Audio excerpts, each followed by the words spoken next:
નમસ્કાર, વિવાદમાં સંવાદનું મહા પ્લેટફોર્મ એટલે બિગ ડિબેટ. સ્વાગત છે આપનું બિગ ડિબેટમાં. હું છું આપની સાથે સંધ્યા. આજે વાત કરીશું પૂર્વ મંત્રીની અને પૂર્વ મંત્રીના એક વિડીયોની, કારણ કે આવતીકાલે રાજકોટ બેડી માર્કેટ યાર્ડની ચૂંટણી છે, એટલે કે મતદાન થવાનું છે ને મતદાન પહેલા પ્રચાર સમયનો પૂર્વ મંત્રીનો એક વિડીયો વાયરલ થયો છે અને જેમાં તેઓ કહેતા નજરે પડે છે કે વોટ કોને આપ્યો એ મને ખબર પડી જશે. સવાલ એ છે કે શું પૂર્વ મંત્રીનો પાવર હજી ગયો નથી? પાવર પોલિટિક્સમાં કેટલો દમ છે અને શું આવી રીતે ધમકીઓ આપીને લોકોના મત એકત્રિત કરશે કે પછી હારવાનો ડર લાગી રહ્યો છે? પહેલા સાંભળો આ.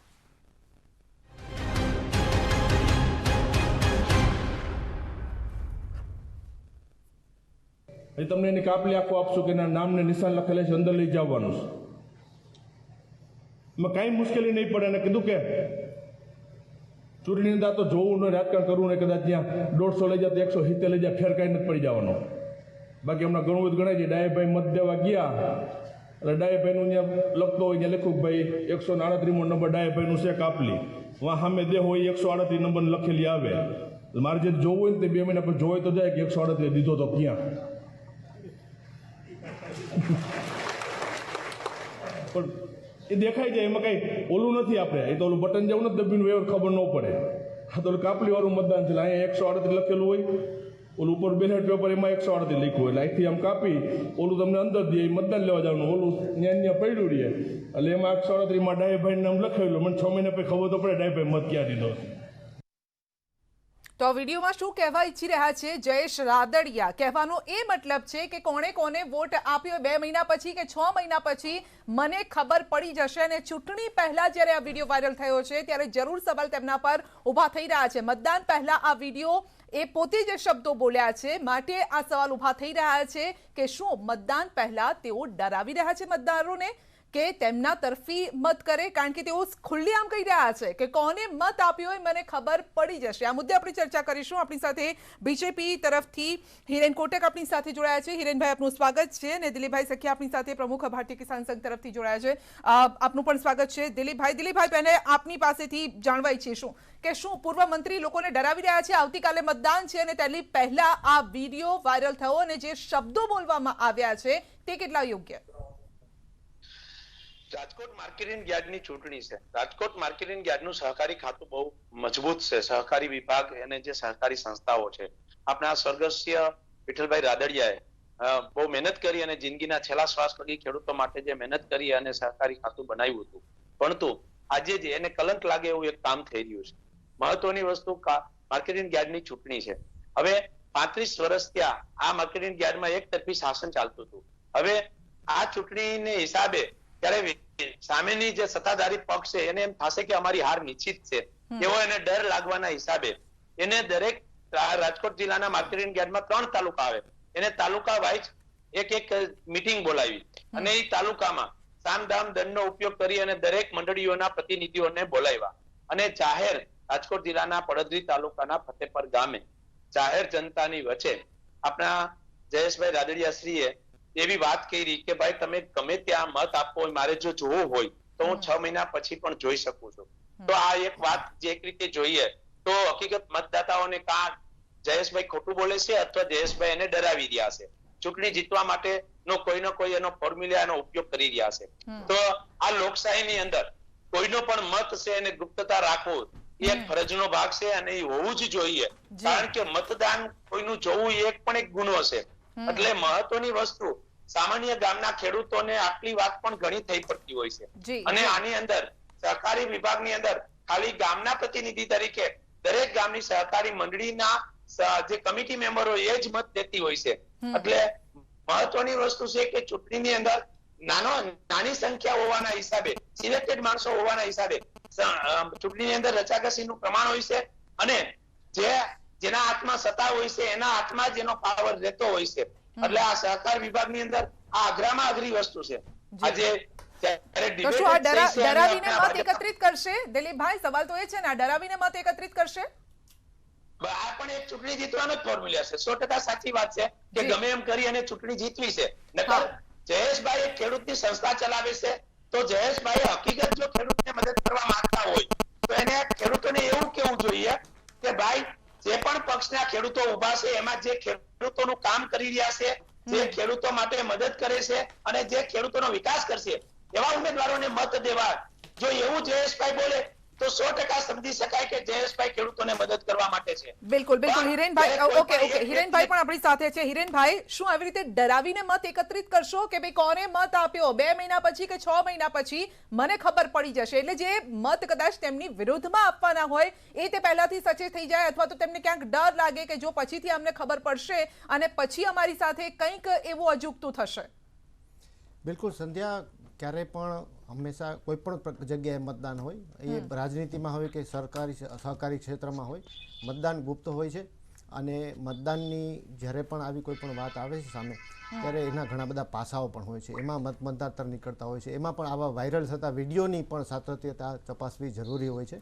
સહકારી ક્ષેત્રની સંધ્યા, આપણે સહકારી ક્ષેત્રની જો ખાસ વાત કરીએ ને તો સહકારી ક્ષેત્રમાં વિઠ્ઠલભાઈ રાદડિયા એટલે જયેશભાઈ રાદડિયાના પિતાશ્રીનું જે યોગદાન છે, અને એમને સૌરાષ્ટ્રના સાવજ તરીકે ઓળખાય છે, અને એમણે સાવજ બનીને સહકારી ક્ષેત્રમાં જબરદસ્ત યોગદાન કરેલું છે. રાજકોટ ડિસ્ટ્રિક્ટ કોઓપરેટિવ બેંકનું પણ એમનું યોગદાન બહુ પ્રચલિત છે. ઘણા બધા ખેડૂતો એનાથી લાભાન્વિત પણ થયા છે. હવે જ્યારે પણ આ પ્રકારની કોઈ ચૂંટણીઓ આવે છે, ત્યારે ચૂંટણીમાં કોઈ પણ વ્યક્તિ છે એ રાજનીતિ સાથે સંકળાયેલા લોકો પણ હોય, સહકારી ક્ષેત્રમાં જોડાયેલા લોકો, રાજનીતિમાં ન હોય એવા લોકો પણ હોય છે. ત્યારે કોઈ પણ પ્રકારની આવી કોઈ પણ નિવેદન છે તો એની સાતત્યતા ચકાસવી જોઈએ, ને તેમ છતાં પણ કોઈ નિવેદન સાંભળવું તો ફરી હું સંભળાવી દઉં, લખેલું પણ છે, એ વાંચી પણ શકશો. બિલકુલ બિલકુલ, આપણે વિડીયો જોયો, એવું નથી પણ વિડીયો અહીંયા બતાવ્યો. જી, પણ આવા વાયરલ થતા વિડીયોની આપણે એ વાયરલ નહીં, પોતે બોલી રહ્યા છે. હવે એનાથી વધારે શું? કોંગ્રેસ તરફથી આપણી સાથે જી અતુલભાઈ પણ જોડાઈ ગયા છે. જી જી, તમે ગમે એટલું બતાવશો ને સત્ય, તો FSL નો રિપોર્ટ આવે, આની સત્યતા આમ વર્ષો સારું છે. તમે સુપ્રીમ કોર્ટમાં કેટલાય કેસો પડ્યા છે, બરાબર? આ બધું કઈ થતું નથી. પણ આ જે એજન્ડા છે ભારતીય જનતા પાર્ટીનો આખા દેશમાં ચાલી રહ્યો છેલ્લા કેટલાય સમયથી, જયેશભાઈ રાદડિયાનું આજે વાયરલ થયું, એવું અસંખ્ય વાર કેટલાય લોકોનું વાયરલ થયું. દિલ્હીમાં જે દંગા થાય એમાં શું હતું? ગોલી મારો આ લોકો, બરાબર? આવા બધા નિવેદનો કરીને આ લોકો એક હિંસાત્મકતા ફેલાવે છે. અને જયેશભાઈ રાદડિયાએ મેસેજ આપ્યો સ્પષ્ટ રીતે. હું તો એમ કહું છું કે જયેશભાઈ બેલેટ પેપરમાં જે 138 કે 128 100 નંબર લખાય, એ નંબર મારે ગમે ત્યારે જોવો હોય, કોને વોટ આપ્યો ખબર પડે. હકીકત આ જે ચૂંટણી પંચની પારદર્શિતા છે બિલકુલ રહી નથી. અને આ જયેશભાઈ જેવા ધારાસભ્ય સામે સરકારે પગલાં લેવા જોઈએ, કારણ કે એમના જે પિતાશ્રી, હું પોતે પણ માનું છું કે વિઠ્ઠલભાઈ એક બહુ કાર્યનિષ્ઠ કર્મનિષ્ઠ નેતા હતા. સૌરાષ્ટ્રના એના શેર કહેવામાં, સિંહ કહેવામાં આવતા હતા. એ ક્યારે આવી રીતના ખોટી રીતના એ રાજનીતિ કરી નથી. સિંહનો મતલબ એવો ના હોય કે ગભરું જનતાને ડરાવવાની હોય, ખેડૂતોને ડરાવવાના હોય અને સહકારી ક્ષેત્રમાં પગદંડો જમાવવાનો હોય. સંધ્યા, જો ગઈકાલની જે આપણે તાજી ઘટના જોઈએ તો કેન્દ્રીય ગૃહ રાજ્યમંત્રીના જે સુપુત્ર, કેન્દ્રીય ગૃહ રાજ્યમંત્રી જે હતા, એમના સુપુત્રએ જે વિડીયો વાયરલ કરી 3-4 દિવસ પહેલા ભાષણમાં જ કહ્યું હતું કે લખનપુર આવી જાઓ તમને ખબર પડી. અને એના 3-4 દિવસ પછી રિએક્શન આવ્યું. જુઓ કાલે ગાડીની નીચે કેટલાય ખેડૂતોને કચડી માર્યા. અતુલભાઈ, આપણે રાજકોટની વાત કરીએ, રાજકોટની વાત કરીએ, કારણ કે આવતીકાલે ચૂંટણી છે. ચલો આપણે ગુજરાતની વાત કરીએ. અમે લોકો જ્યારે ચૂંટણી છે ને પછી આ રીતે સંધ્યા, અમે લોકો જ્યારે પાટીદાર આંદોલન ગુજરાતમાં ચાલતું હતું 2015માં, ત્યારે પણ આવી ડરની રાજનીતિ કરવામાં આવતી હતી. મને પોતાને પણ અનુભવ છે. મારે પોતે પણ કેસ કરવા પડ્યા છે. મારા ઘરે પણ ગાડીઓ લઈને મારવા આવેલા છે અને મેં પણ માર ખાધેલો છે. તમે આંદોલન બંધ કરી દો અને ભારતીય જનતા પાર્ટીમાં જોડાઈ દો. આમ ના માનો તો સામ દામ દંડ ભેદ. તમે આપણે થોડા સમય પહેલા અક્ષય પટેલ, જો એમને ભારતીય જનતા પાર્ટીમાં જોડાવા માટે કેવી રીતના પ્રેશર કરવામાં આવ્યું. એમના સુપુત્રને ક્યાંક રેતી ખનનનો મોટો મામલો હતો, એ મામલાને એ મુદ્દો બનાવીને અક્ષયભાઈની ઉપર દબાણ કરીને એને પક્ષ પલટો કરવામાં આવે. એટલે એન કેન પ્રકારે એને સત્તા ટકાવી રાખવા, જાહેર ક્ષેત્ર હોય, સહકારી ક્ષેત્ર હોય કે વિધાનસભા હોય કે જિલ્લા પંચાયત, તાલુકા પંચાયત, બધામાં આ એજન્ડા રહ્યો છે. માનવ મસલ્સ પાવર નહીં તો મની પાવર, મની પાવર નહીં તો મશીન પાવર. આ ત્રણ પાવર પોલિટિક્સ. પૂર્વ મંત્રીમાં પાવર પોલિટિક્સ છે. હિરેનભાઈ, સવાલ એ છે, આ ડરાવીને તમે મત એકત્રિત કરશો અને જીતી જશો? એટલે જે લોકો ભારતીય જનતા પાર્ટીની વિચારધારાથી પ્રેરિત થઈને ભારતીય જનતા પાર્ટીમાં જોડાય, એ બધા લોકો ડરીને આવ્યા હોય ને કાલ લાલચું હોય એટલે કે પૈસાની લાલચથી આવ્યા છે, એવી જ વાત હંમેશા કોંગ્રેસ કરી રાખે છે. એટલે બે પ્રશ્ન મારા મનમાં થાય છે. અતુલભાઈ, એ બે જ પ્રશ્ન છે, ખાલી એનો જવાબ તમે આપજો તમારા ટર્નમાં. મારો એટલો જ સવાલ છે કે આપની પાસે શું આપના કાર્યકરો, આપના જે ચૂંટાયેલા પ્રતિનિધિઓ છે, આપની પાસે જે ઉમેદવારો મળે છે આપની, એ ઉમેદવારોની પસંદગી શું માત્ર ડરપોક અને લાલચુ લોકોની જ કરો છો? એક પ્રશ્ન એ થાય છે. બીજો એ થાય છે કે આપ શું જેવી વાત કરો છો કે જે લોકો ભારતીય જનતા પાર્ટીમાં જોડાયા છે એ બધા લોકો ડરપોક છે, એ લોકો ડરના કારણે જોડાયેલા છે. તમારી પાર્ટીમાં તમારે જે મનોમંથન કરવાનું છે એ મનોમંથન નથી કરી શકતા, કારણ કે મતમતાંતરનું ભાષાંતર એ તમારી છે ને અસમાંતર પ્રક્રિયા છે. જો ભાઈ, તમે મારી વાત કરો, હરેન પંડ્યાના શ્રીમતીજી બરાબર કેટલું લડતા હતા, એમના પતિશ્રીનું દુઃખદ અવસાન થયું, એમની હત્યા થઈ, બરાબર. ત્યાર પછીનો સિનારીઓ આખા ગુજરાતે જોયો છે. આ તો ફક્ત કોંગ્રેસમાંથી ભાજપમાં લઈ જવામાં આવે એવી વાત નથી, ઘણા એવા ઉદાહરણો છે.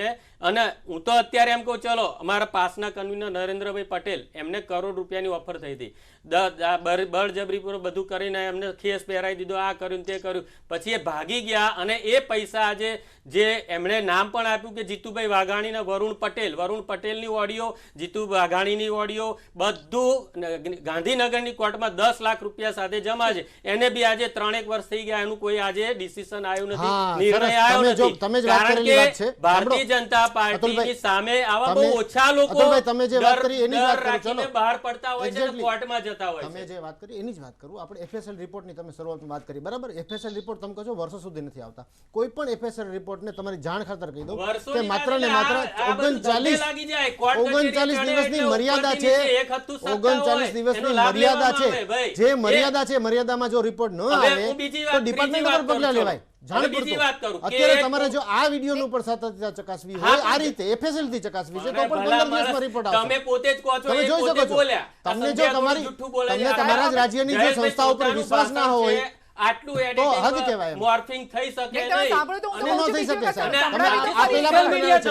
તમે તો જે ઓડિયો ક્લિપની વાત કરો છો જીતુભાઈની, એ ઓડિયો ક્લિપનું પણ તમે જોઈ શકો છો. નહીં, સંભળાવો ફરી એક વખત ફૂલ સ્ક્રીનમાં સંભળાવો કે ફરી એ શું બોલ્યા છે. ફરી એક વખત સંભળાવો. અને એટલા માટે લખ્યું પણ છે, લખીને પણ આપ્યું છે. અંદર લઈ જવાનું છે, કઈ મુશ્કેલી નહીં પડે. અને કીધું કે ચૂંટણીની અંદર તો જોવું ને રાજકારણ કરવું ને, કદાચ ત્યાં 150 લઈ જાય તો 170 લઈ જાય, ફેર કઈ નથી પડી જવાનો. બાકી હમણાં ઘણું બધું ગણાય છે. ડાયાભાઈ મત દેવા ગયા એટલે ડાયાભાઈનું ત્યાં લખતો હોય, ત્યાં લખ્યું ભાઈ 138મો નંબર ડાયાભાઈનું છે કાપલી, વાં સામે દે હોય 138 નંબર લખેલી આવે. મારે જે જોવું હોય ને તે 2 મહિના પછી જોવે તો જાય કે 138 દીધો તો ક્યાં. પણ એ દેખાઈ જાય, એમાં કઈ ઓલું નથી. આપણે એ તો ઓલું બટન જેવું નથી દબીનું વેવર ખબર ન પડે. હા, તો કાપલી વાળું મતદાન છે, અહીંયા 138 લખેલું હોય, ઓલું ઉપર બેલેટ પેપર એમાં 138 લખ્યું હોય, એટલે અહીંથી આમ કાપી ઓલું તમને અંદર દે, મતદાન લેવા જવાનું, ઓલું ત્યાં પડ્યું રહે. એટલે એમાં 138માં ડાયાભાઈ નામ લખેલું. મને 6 મહિના પછી ખબર તો પડે ડાયાભાઈ મત ક્યાં દીધો. નહીં તો સાચો છે ને, ખોટો નથી તો પછી સાચો હોઈ શકે. વિરેનભાઈ, સીધી વાત તો આટલી કાં છે તો હા હોય, કે કાં તો ના હોય. સાતત્યતા કાં તો હા હોય, કાં તો ના હોય. વાયરલ થતા સાચો. વિડીયોમાં તમે આપણે કહો છો કે જાણીએ છીએ. ખોટો નથી તો પછી સાચો છે હંમેશા ને. આટલું સિમ્પલ છે. ખોટો નથી તો પછી સાચો છે. કેવી રીતે Simple. સાહેબ? આપણે એવું હજી નહીં ને, સાચો હોય કે ખોટો હોય. સાહેબ મિમિક્રી આર્ટિસ્ટને લાવી દો, કોઈનો પણ ના અવાજ ના ભાઈ, કાઢી આ દેશે. મિમિક્રી આર્ટિસ્ટ સાહેબ, થોડા છે, અમારે આ જયેશભાઈ જગ્યાએ- રાદડિયા છે યાર, સાહેબ, તમારા નેતા અમારે- છે. અમારા તો મિમિક્રી દિલીપભાઈ છે ને, આર્ટિસ્ટ અહીંયા દિલીપભાઈને પૂછો, સૌરાષ્ટ્ર દિલીપભાઈ. ગુજરાત ના.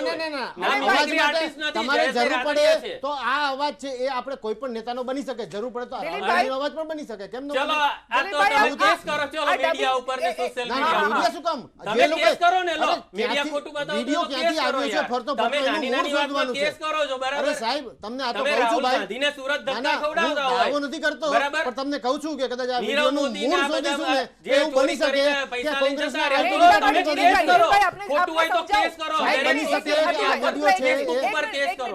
બની શકે કે- હિરેનભાઈ, એટલા માટે જ આ સત્યતા કરવા માટે અમે ખુદ પૂર્વ મંત્રીશ્રીને પણ કીધું કે તમે અમારી ડિબેટમાં આવો અને આની સચ્ચાઈ જણાવો. મંત્રીશ્રીએ ના પાડી દીધી. સાહેબ, હવે તેમને બોલવું જ નથી, સ્પષ્ટતા પણ નથી કરવી, તો પછી શું થઈ શકે? એમના કરતા બીજી કોઈ સ્પષ્ટતા તો કોઈ ન કરી શકે. બરાબર ને? તમે પણ કહી રહ્યા છો ને કે ખોટો નથી, તો ધેટ મીન્સ કે આ સાચો વિડીયો છે. એક નાનકડા બ્રેક માટે રોકાઈશું ને પછી દિલીપભાઈ પાસે પણ તેનું રિએક્શન લઈશું કે આખરે શું આ ડબિંગ કરવામાં આવ્યું છે. બીજેપી એવા સવાલ ઉભા કરી રહી છે કે ભાઈ આ ડબિંગ છે, એમનો અવાજ નથી. આ બ્રેક માટે રોકાય છે.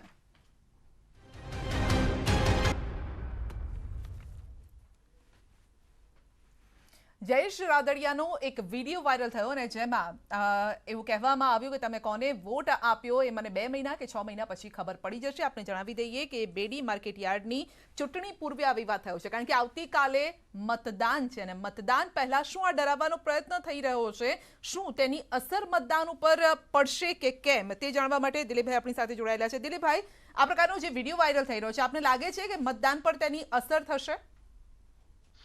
બની શકે. જો કદાચ અમે આ વાત ન ખુલી કરી હોય તો એની અસર 100% પડી શકે. પણ મહત્વની વસ્તુ છે કે આ જે બંને મિત્રો છે, ભાજપ અને કોંગ્રેસના, જે પણ વિવાદ કરી રહ્યા હતા, પહેલી વાત બંને લોકો કાન સાંભળી લે કે આ કોઈ ડબિંગની વાત નથી. રાજકોટ જિલ્લાના પડદરી તાલુકાના ફતેપર ગામે આખો કાર્યક્રમ આ ફેસબુક ઉપર લાઈવ છે. એની અંદર પૂરેપૂરી બાકી 30-35 મિનિટનો કાર્યક્રમની ઝલક છે. એટલે કોઈ ડબિંગની વાત નથી. પણ સહકાર ખાતાની અંદર આપણે કાયમી આ સહકાર ખાતાની અંદર જે પણ સત્તાધારી પક્ષ હોય એ કાયમી પોતાની સત્તા ટકાવી રાખવા માટે ખેડૂતો આ રીતના પરેશાન જ થાય છે. એટલે આપના જે ભાજપના પ્રતિનિધિ આવ્યા છે એના એક ખેડૂત આગેવાન વતી હું એને રિક્વેસ્ટ કરું છું કે જે થયું તો થયું, પણ નવું આવું ન થાય એના માટે શું કરવું. તો સહકાર ખાતાની અંદર મત દેવા માટે સિલેક્ટેડ માણસો ન હોવા જોઈએ. જે ખેડૂત તારી સાથે સભ્ય તરીકે પણ જોડાયેલો હોય એને પણ આને ભાઈ મત દેવાનો હક હોય તો આવી જ્યારે વ્યવસ્થા થશે ને તો જ સહકારી ખાતાઓ અને સહકારી સંસ્થાઓ વ્યવસ્થિત ખેડૂતોને ન્યાય મળશે અને તો જ એમાં પારદર્શિકતા આવશે. નકર આ સિસ્ટમથી અત્યારના જે નિયમો છે એ નિયમો જોતા એવું લાગે છે કે જે વ્યક્તિ સહકાર ખાતાની અંદર એકવાર બેસી જાય છે એને કાઢવા બહુ મુશ્કેલી પડે છે. કારણ કે એની સિસ્ટમ અને એના રિવાજ, એની જે મતની જે સિસ્ટમો છે એ બહુ અઘરી છે. કારણ કે સિલેક્ટેડ માણસો જ આમાં મત દઈ શકે છે. એટલે બુદ્ધિશાળી વ્યક્તિઓ એ સિલેક્ટેડ માણસોને કોઈ ને કોઈ રીતે સાચવી લેશે. એના હિસાબે ક્યાંક ને ક્યાંક છેવાડાના ખેડૂતને ભોગ બનવું પડે છે અને અંતમાં ખેડૂતોને બહુ મોટી નુકસાન જાય છે. એટલે બહેસ કરવા કરતા આપણે વિશેષ આમાં શું આગળ વધી શકી એવું આપણા ભાજપના પ્રતિનિધિએ ઉપર એવી વાત કરવી જોઈએ કે સહકાર ખાતાની અંદર આવો સુધારો કરવાની જરૂર છે. બિલકુલ હિરેનભાઈ, આ જે મુદ્દો છે એ વેલિડ મુદ્દો પણ છે, કારણ કે ભાજપ પ્રેરિત ખેતીની જે પેનલ છે અને જે મતદારો છે એમને પોતાના પ્રતિ કરવા માટે જો આવા હથકંડા અપનાવવામાં આવતા હોય તો પછી કઈ રીતે આ ચૂંટણી પ્રક્રિયા થઈ રહી છે? ચોક્કસથી હું સાતત્યવાળા મારા જે મુદ્દા છે અથવા સાતત્યની અંગે મેં જે કંઈ વાત કરી એનાથી આગળ વધીને ખાસ કરીને અત્યારે જે ખેડૂત પ્રતિનિધિએ જે અત્યારે વાત કરી રહ્યા છે એમણે જે વાત કરી કે સહકારી ક્ષેત્રમાં મતદાનની પ્રક્રિયા છે એને વધારે સુદૃઢ બનાવવી જોઈએ અને એવી સુરક્ષિત બનાવવી જોઈએ જેથી કરીને જે મતદાન કરી શકે છે એ લોકો સ્વાભાવિક રીતે એ મતદાન એવું થાય કે જેના કારણે એક એવી વ્યક્તિ આવે કે જે સર્વસંમતિથી. પણ આ વિડીયો પછી હવે એની શું ગેરંટી કે મતદારો પર એની અસર નહીં થાય? મતદારો ડરેલા નહીં હોય, કારણ કે જે વોટ આપવા જશે એ તો એ ડરીને જ વોટ આપશે ને કે હા તો ખબર પડી જશે કે કોને વોટ આપ્યો છે. હા અતુલભાઈ, તો ખબર જે આધારથી વાત કરું છું જયેશભાઈ જેટલા કોન્ફિડન્સ થી બોલ્યા છે એ પ્રમાણે તો એમણે ભૂતકાળમાં પણ જોયું. જો જયેશભાઈને છે ને કોઈ ધમકાવવાની જરૂર નથી. કેવું કર્યું હશે? જયેશભાઈને કોઈને ધમકાવવાની જરૂર નથી. એટલે સાન મારે જો નાક મારે જો જયેશભાઈની વર્ષોથી એટલી સહકારી ક્ષેત્રમાં યોગદાન છે કારણે એમને આવું કંઈ કરવાની જરૂર નથી. પેલા તો ત્યાં જ પ્રશ્ન મોટો થાય છે. એક્ઝેક્ટલી એટલે એમનું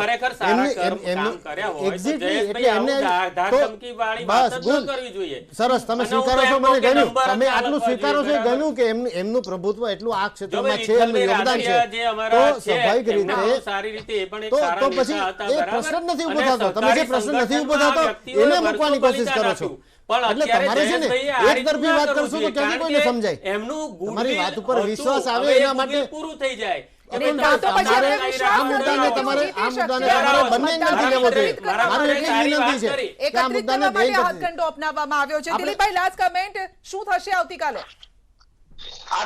એ લોકોએ એને સમજાઈ ગયું છે કે અમે આ ચૂંટણી હારી જાશું. એના સંદર્ભમાં એને અત્યારે આજની તારીખમાં બધી એની બેંકના મેનેજરોને કામે લગાડી અને જેટલા પણ મતદાતાઓ છે એને સાંજે ભેગા કર્યા છે અને એને સામ દામ દંડનો ઉપયોગ કરી અને આ મતદાન કેમ આ ચૂંટણી કેમ જીતવી એના પ્રયાસો પણ અત્યારે ચાલુ રહ્યા છે.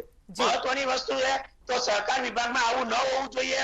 હું તો મીડિયા મારફત જયેશભાઈને મેસેજ આપવા માંગુ છું કે એને આવી જો હકીકત એ ખેડૂતોની સેવા કરવા માંગતા હોય અને હકીકત જો એ ખેડૂતના નેતા હોય તો એને જાહેરમાં દરેક મતદાતાઓને એમ કેવું જોઈએ કે જે હકીકત ખેડૂતના હિતનું કામ કરે છે અને હકીકત તે ખેડૂતોને મદદ કરશે એવા ઉમેદવારોને બધાએ મત દેવા જોઈએ. તો એને આવી વાત કરવાની જગ્યાએ ઉલટું ઈ મતદાતાઓને જ્યારે ગભરાટ પેદા થાય એવી વાત કરે છે તો એ સમજી લેવાનું કે આની મત ઉપર આની ક્યાંક ને ક્યાંક અસર પડવી જોઈએ. બિલકુલ, તો મતદારો પર આની અસર થશે તેવું કહી રહ્યા છે. એ લાસ્ટ લાઈન હિરેનભાઈ. સંધ્યા, અતુલભાઈ, દિલીપભાઈ બધાને મારી એટલી વિનંતી છે કે જેટલા દર્શકો છે એ પણ જોઈ લે અને ખાસ કરીને જે જગ્યાએ આ બનાવ બનવાની વાત નીકળી છે એની ત્યાં પણ સમજી લે કે જો આ બનાવ છે એ ખોટો હોય તો શું, એના વિશે પણ વિચારવું જોઈએ. અને અત્યારે કોઈ પણ લાઈવ વિડીયો પણ એડિટ થઈ શકે છે. ટેકનોલોજી એટલી આગળ વધી ગઈ છે કે બધું પોસિબલ છે. ટ્રાન્સમિશન જો આપણે બ્રોડકાસ્ટના ટાઈમમાં જે ગેપ હોય છે એમાં ડેબિટિંગ થતું હોય છે, બધા લોકો કરતા હોય છે લાઈવમાં. જ્યારે અમુક ગેજેટ બિલકુલ ના આવું ન બન્યું હોય તો હવે એ છે કે આવતીકાલે મતદારો કોને વોટ આપશે હવે એ છે અને જીત કોની થશે. પરંતુ આ પ્રકારના જે નિવેદન છે આ પ્રકારના નિવેદન ન થવા જોઈએ અને ખાસ કરીને પૂર્વ મંત્રી તરફથી આ પ્રકારનું નિવેદન થયું છે કે કોને વોટ આપશો મને 2 મહિના પછી 6 મહિના પછી ખબર પડી જશે. આ તો ચૂંટણીની જે પ્રણાલી છે તેના પર સવાલ ઉભા થઈ રહ્યા છે. આપ સૌનો આભાર અમારી સાથે જોડાવા બદલ. તો બિગ ડિબેટમાં અત્યારે બસ આટલું જ. આવતીકાલે છે મતદાન, જોવાનું રહેશે કોના તરફી આ મતદાન થાય છે. નમસ્કાર.